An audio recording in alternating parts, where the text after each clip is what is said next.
Leadership. I think I've been thinking about this question. What does it look like? How do you have a practical practice daily in your family life, in your kids' life, in your work life, in your business life, in your whoever you're trying to inspire, or whatever change you're trying to make in this world. This word leadership has been around in the mainstream probably the last several years, not very long. There's some books about it,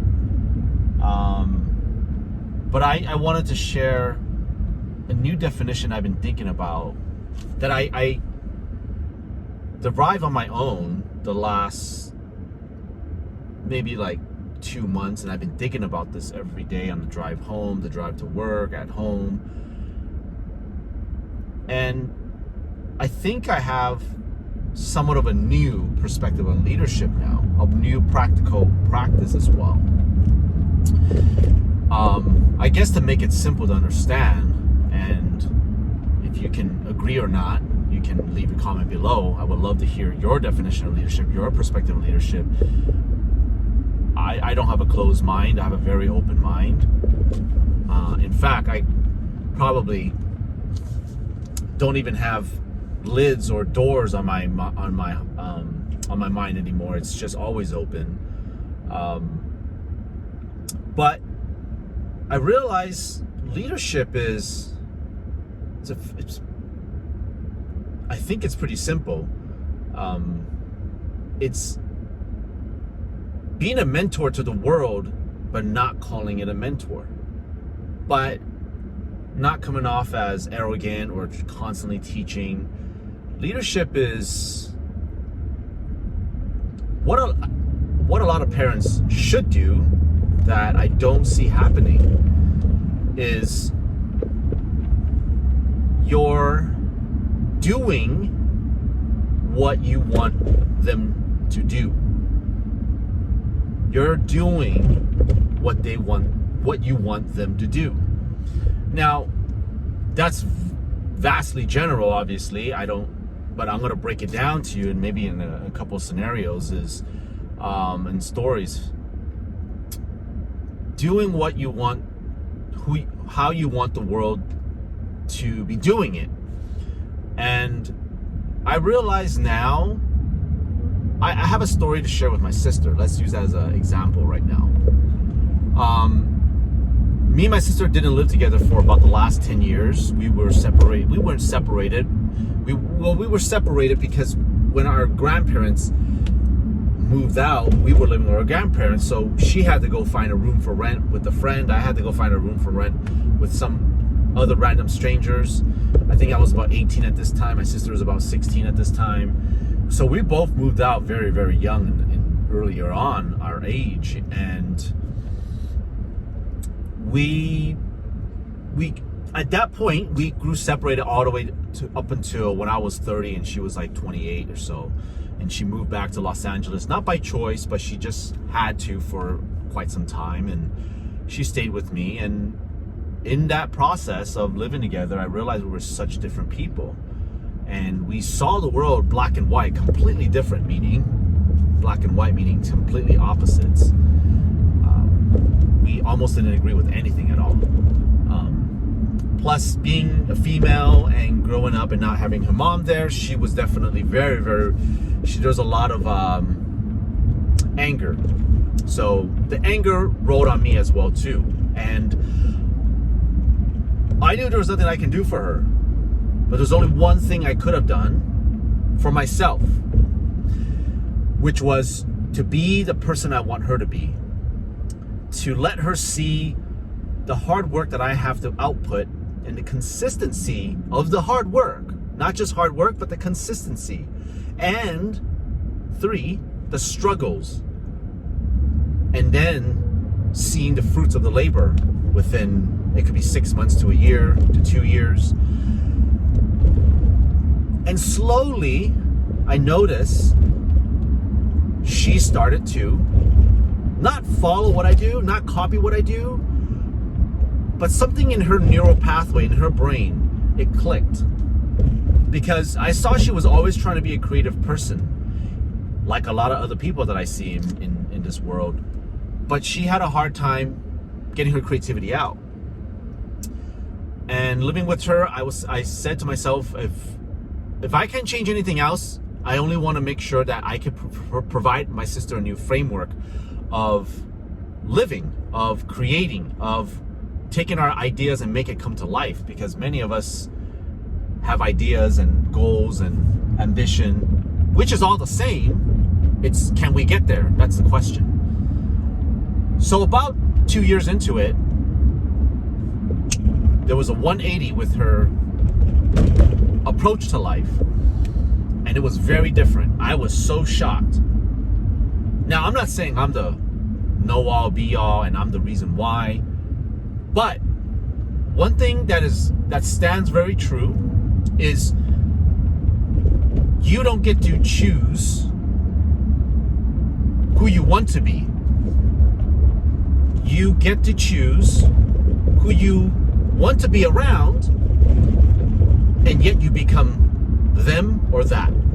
Now, I'll explain to you what I mean by this, and I know it's very general. You could probably disagree right now, which is okay. But the brain is an auto-learning organ. Who we are around, and those around us that constantly say the same statement over and over and over, that act the same way over and over and over, that walk the same way over and over and over, I don't know if you realize, but you become like them a little bit. You talk like them, you act like them, you walk like them, you become like them. You get molded to be them because your brain is an auto-learning organ. Because it's a survival organ, and that's what survival organs do, because you need to adapt to a community, to belong to a community, so that you could unite, you could become one. So the brain's an auto-learning brain, we know that. And another story I can share with you, just to cap off that story, I noticed that it worked. Like Martin Luther King says, I have a dream. A lot of times, the reason why I bring this statement up really quickly is, many times, the world that we want, our world, that we want it to be a specific way, a certain way, when people say, why are people like this, why are people like that, all the complaints about the world, it's really about your world, meaning the circle around you. Not the TVs, not the medias, forget all that. It's your world in your head, how you see things, your perspective. So if you want the world to change, you actually have to lead by just being it and doing it and being around them. And all of a sudden, lo and behold, the world walks and talks and acts like you. Another story with my company, with my employees, I started to see change in people in my team, the little things that they do, the quirks.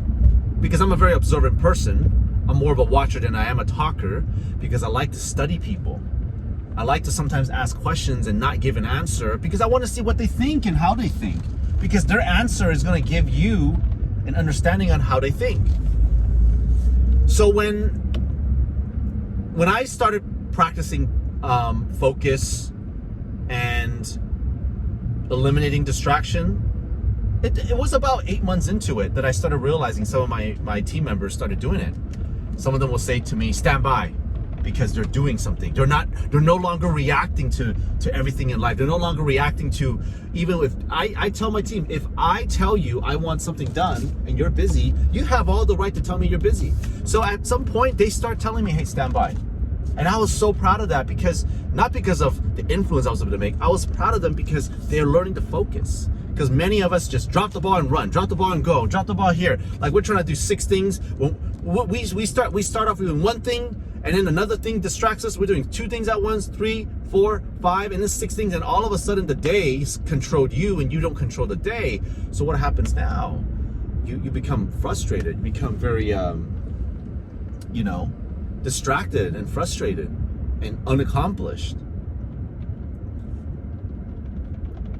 Leading now to me is being a mentor without trying to be a mentor, or calling yourself a mentor, or having the title of a mentor. That dogma term of, mentor. So I hope this video helps share some light on how do you get what you want in life? How do you influence others? And it's truly a practice every day. It's defining who we want, how we want to see the world, how we want to see our brothers, sisters, cousins, relatives, family members around us be and act. Instead of telling our parents, stop this, stop that, blah, blah, blah. I've been there with my parents. I've been there with my mom and dad. Why do you do this? Why do you do that? Stop this, stop that. It's like, forget about that. You spend so much effort.